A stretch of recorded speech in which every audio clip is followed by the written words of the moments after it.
صحافی اقرار الحسن کے ساتھ جو رات کو حادثہ پیش آیا ہے نا، یقین جانو آپ کو پتہ چل گیا ہوگا کہ ایسا بندہ جو ہے نا کبھی ہمارے ووٹوں کے قابل نہیں ہو سکتا، اور اس نے وہ کر دکھایا ہے۔ بھائی اس نے کچھ کہا بھی ہے تو آپ ایک اچھے لیڈر بننے کی کوشش کرو، سب کچھ برداشت کرنے کی کوشش کرو۔ ساری دنیا عمران خان کو مینس کرنے پہ لگی ہوئی ہے، آپ بھی عمران خان کو مینس کرنے میں کچھ دن پہلے لگے ہوئے تھے۔ اگر آپ نے صحافت جو کی ہے وہ بہت بیسٹ تھی، لیکن آپ سیاست میں آ کر آپ جو رویہ اپنا رہے ہیں نا، اس میں آپ رات کو زیرو ہو چکے ہیں، آپ پولیٹیکل میں زیرو جا چکے ہیں۔ میں یہ بات چھوٹی نہیں کر رہا، یہ بہت بڑی بات کر رہا ہوں۔ عمران خان اس ملک کے کنگ ہیں۔ اگر کوئی مجبوری کی وجہ سے جاب کر رہا ہے، اگر کوئی مجبوری کی وجہ سے خاموش بیٹھا ہے نا، تو آپ عمران خان کا مقابلہ نہیں کر سکتے۔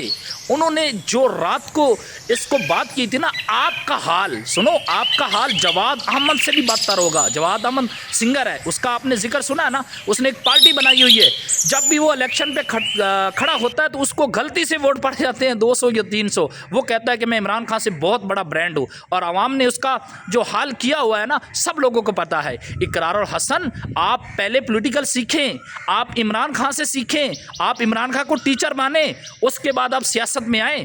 ہمیں بھی پتا چلے کہ کوئی بندہ سیاست کر رہا ہے اور اس کو سیاست کرنی آتی ہے۔ آپ ایک سپاہی کے ساتھ اتنی بدتمیزی کر رہے ہو، اب ووٹروں کے ساتھ آپ کا کیا سلوک ہوگا؟ جہاں تو آپ کو بہت بڑے ندیاں نہیں، دریا نہیں، سمندر عبور کرنے ہیں، سیاست میں آ رہے ہو دل بڑا کرو، اپنے اندر ایک شعور پیدا کرو۔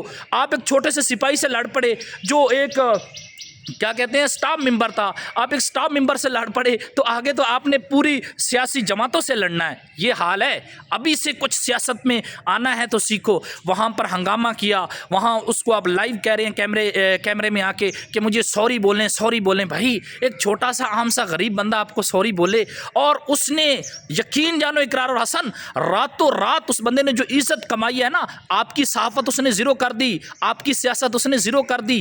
ایسے ایک چھوٹا سا ممبر، چھوٹا سا بندہ، ایک چھوٹا سا آفیسر آپ کو ایئرپورٹ پہ اتنا ذلیل کر رہا ہے کہ آپ اتنے سیاست میں مشہور نہیں ہوئے، آپ اتنے صحافت میں مشہور نہیں ہوئے۔ وہ شخص راتوں رات لوگوں کی نظروں میں آیا، سوشل میڈیا میں جا کر دیکھیں، کوئی اس کی ڈی پی لگا رہا ہے، کوئی اس کو فیس بک پہ شیئر کر رہا ہے، کوئی اس کو واٹس ایپ گروپوں میں شیئر کر رہا ہے۔ وہ راتوں رات شخص جو تھا وہ آپ کی سیاست سے بڑا ہو گیا، آپ کی صحافت سے بڑا ہو گیا۔ آپ نے اس کو ذرا سا تنقید بنائی، آپ پتہ چلا نا لوگ عمران خان کو اس ملک میں کتنا پسند کرتے ہیں، کتنی محبت کرتے ہیں۔ یہ ہوتی ہے خان صاحب کے ساتھ محبت۔ وہ قید میں پڑا ہے تو کیا ہوا، وہ قید میں بھی رہ کر بھی ان سیاست دانوں کے، ان کے جو جھوٹے صحافی ہیں، ان کو لفافہ بنا کے گھماتا ہے سارا دن۔ کیوں وہ کمپرومائز کیوں نہیں کرتا؟ اپنے لیے نہیں، اپنی عوام کے لیے وہ کمپرومائز نہیں کرتا۔ یہ خان صاحب کی پرسنالٹی ہے جس کو سارے لوگ فالو کرتے ہیں۔